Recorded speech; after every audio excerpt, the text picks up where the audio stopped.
property tax relief. I don't either. I don't either. Now, there are issues out there that have to be resolved, and I can't control the Senate. Enough problems here, but I don't know. You guys look pretty tight over here. I'm not so sure about that. now, when the discussions, three-way discussions are going quite well, and it's Thursday. A lot can happen between now and Monday, both good and bad, but there's a positive sense here.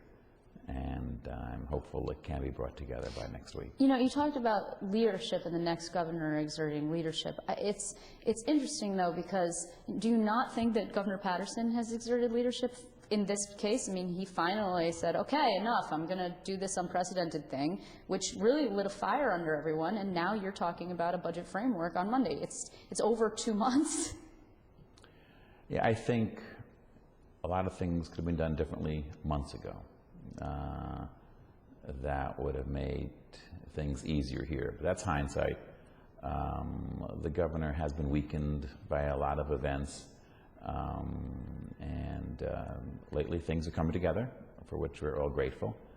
But I think things after the first year will be different in a lot of ways, and I think in some ways think positively that things do get better and not get worse.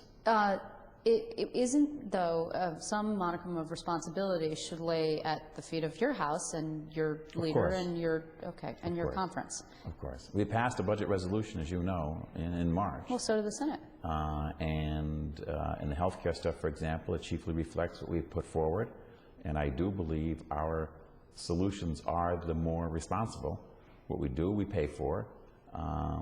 But it's getting together to reach a consensus with the Senate and the governor. It's coming along slowly. But you guys dug in, the Assembly Democrats, that is, on education cuts. There will be education cuts. Yes, there will be. And do you know how deep those cuts might be? I don't know. But certainly there's a recognition now, not as in March, that we have to take a bigger hit on education that none of us want, but a recognition that that is the real world.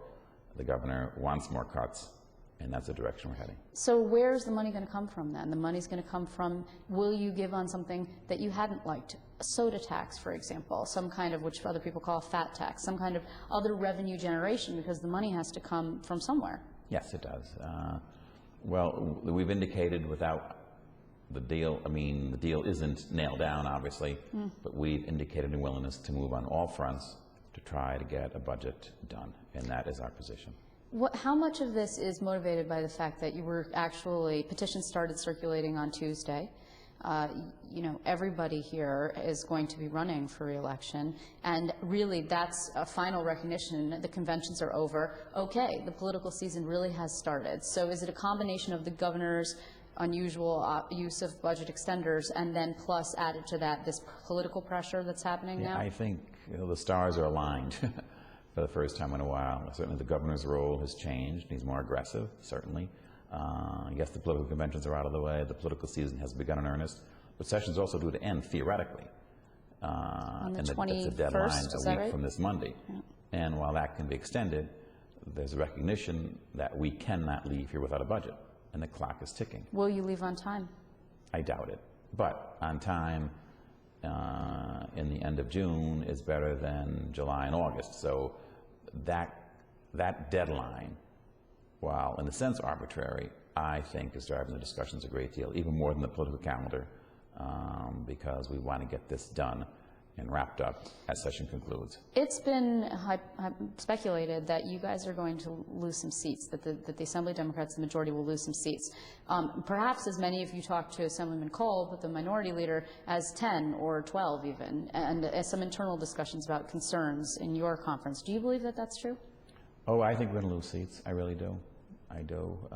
And how much of that is raising expectations or lowering expectations? No, I'm not going to give a number because I don't know yet, and it's too early. The opposition saying 10 to 12, I don't know. But the climate isn't good.